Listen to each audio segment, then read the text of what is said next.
Hey everybody, if you enjoy the podcast and the content that it provides, make sure you hop over and check out the all-new Strength Coach Network.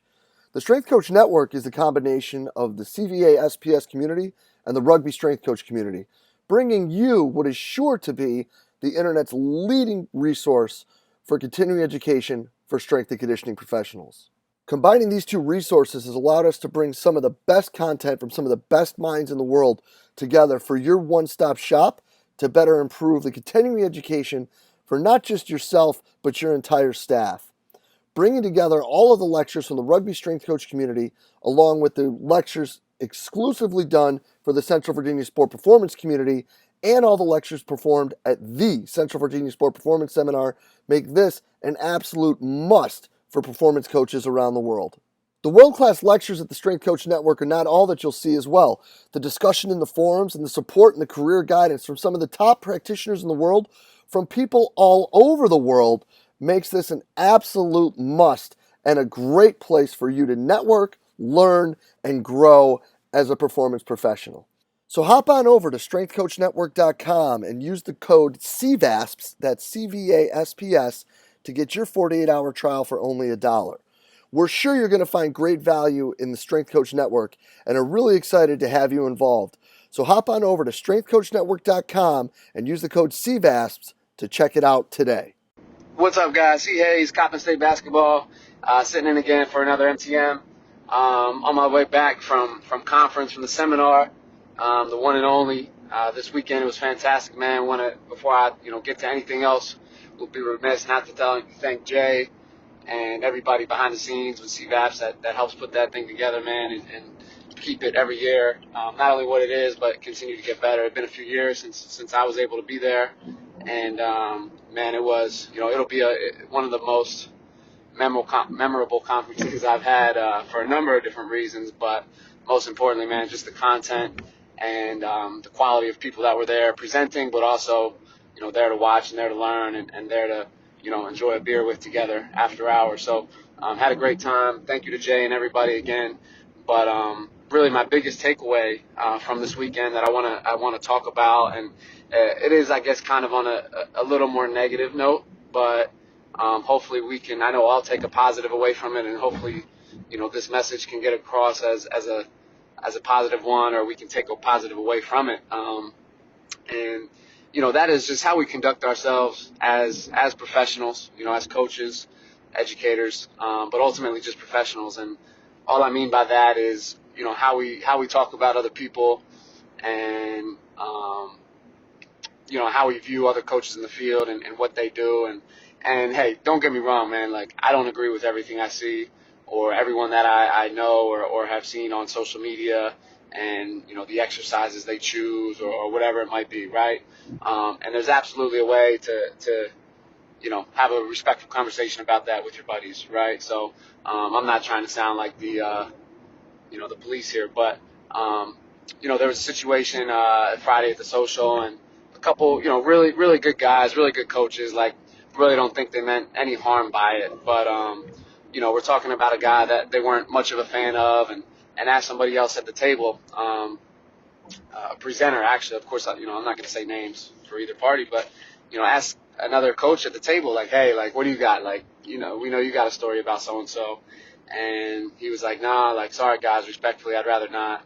And, they prodded and, oh, come on, man, you got something. He's like, yeah, no, like, I'd rather not. And for me to see that, man, like, and I was just kind of a fly on the wall. I wasn't really, engaged in the conversation. I was just kind of there. And for me to see that from anybody, but, especially a high-level dude and a high-level coach presenting at the conference to kind of separate himself from that conversation and from that, I guess, negativity was amazing. It was amazing, and it was inspiring to me, as was his presentation. So, and like I said, those two guys, they're good dudes. They're good coaches. Like, there wasn't that was the only instance, the whole weekend that was even close to anything of that nature or a negative nature. So, please don't get the wrong message about the seminar, because that's not what it's about by any means. But really, it was just the takeaway for me, and the challenge that I will certainly hold myself to, and the challenge that I want to share with you guys is to find a way, like, before we, whether it's, talking crap about somebody or just, seeing something on social media that we don't agree with, right? Whether it's an exercise, a methodology, a philosophy, whatever. And if it's wrong, if it's blatantly wrong, right? Or if it's a hang clean on a Bosu ball with accommodating resistance and right, the whole nine, like, yeah, maybe like we can laugh and joke about that, and that's part of why our field is where it is, and we have these talks about salary. That's a whole other conversation, right? But for the 90%, stuff we see and people we see that we don't agree with, that's cool and that's fine. But instead of just talking crap about it, let's try to be more proactive about it and be, okay, here's a problem, right? Here's something we don't like. Let's find a solution. What is the solution in this case? I think maybe it's, take Instagram, for example, right? Because that's where we see a lot of stuff and talk about it. Say you see something you don't like or you don't agree with, or maybe it's detrimental, to that athlete or that group. Just send a message, right? Don't comment and call the dude out, like, because most people, no one's going to be receptive to that, nor is a professional. But send the dude a DM, a message, or him, her, whatever, the coach. Send him a message, be like, hey, man, like, what's up with that? I don't really understand. Or that didn't look good. Like, you sure that's safe? Whatever the situation is, right? But try to get some context, right? Because perception is reality, but context is key. And maybe we have no idea what they were doing, why they were doing it, aside from that 2 reps that's shown in the video, right? And no training is perfect, right? We all love to post our perfect training or our perfect reps, quote unquote, but no training and no session and no set is perfect, right? So I'm not saying there's not bad stuff on Instagram and on social media. There absolutely is, and we need to work to filter out that bad stuff by all means, but for the 70, 80, 90% of it, that's not perfect, but not awful. Maybe just instead of talking crap about somebody at a conference or wherever you are, behind closed doors is one thing, but be more professional. Let's be more professional about it.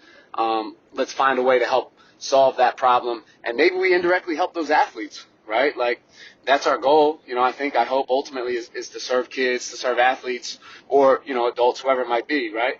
Through training, through fitness. So maybe we indirectly help that athlete or that team by respectfully saying something to that coach, as opposed to not saying anything or just talking crap, right? So I know that was a bit of a spiel and a soapbox, but just, again, I don't want to, I'm not trying to take the negative from that. Like I said, it really wasn't that big of a deal. It was more so how inspired I was by, the individual who chose not to comment on that and not to add to that commentary. And, fortunately I wasn't even asked and I didn't even know the guy, so it didn't matter. But that was just really inspiring to me and really made me think about it and reflect about it. So I wanted to share that with you guys, and hopefully, this message resonates with you, and we can find a way to be, just a little bit more professional and respectful with, the way we do things and conduct ourselves as a field. So that's it. That's all I got, guys. Again, Jay, and everybody behind the scenes, man, at CVAPS, thank you guys so much. This weekend was fantastic. Glad I got to travel to and from with MJ. And look forward to next summer. Okay, so if you weren't there, man, please check it out. Get down there. It's as good as anything we have. All right, thank you guys.